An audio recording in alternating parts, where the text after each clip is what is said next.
puna rrëfimit që e bona njerëz nuk besojshin që për një me Ai rrëfim ka qenë prekës, për këtë ona në mbanë botës shqiptare. Apëtën shqiptarët kanë thonë, okej, që ka bërë rrëfimin e soj e qelë.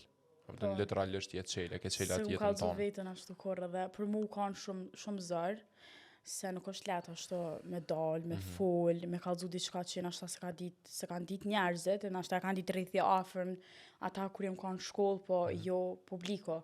Edhe gjithë kom pas atë brengën para se me hi babi, mami ma bishin mos fërë për këtë punë, se bëhet zgjidhja edhe adin që ditën që jem nisi, kom thonë s'ka me folë, e tani kur e kom bërë rrëfime, kom thonë o zot, adin thesha që shën të unita shtëpis, ose që kam përjetu, amo ma mirë që e kom bo, ma mirë që kom të regu, se sot jam si drita.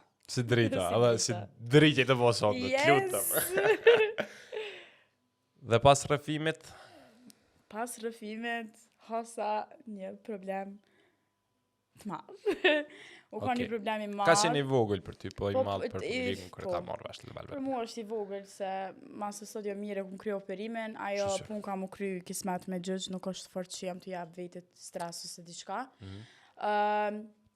U kun, goxha një ku e shtirë që atë ku për mu, se mas pare që shtash, njerës nuk më kam besu që une për një me e kam qatë problem, se mas e pa ta bo një valdzim diçka, tash une kur nuk më thonë që jam e paralizume, ose s'mu me bo një revizje, po, unë shqyqër ku mëjt me ecë edhe, sa një ma i mirë është, unë ku më bo aktivitete, ku më shtru kickbox, ku më shtru fitness, jam ka non-stop në lëvizje, dhe trupi jam e ka kriju atë fleksibilitetin për ndryshe.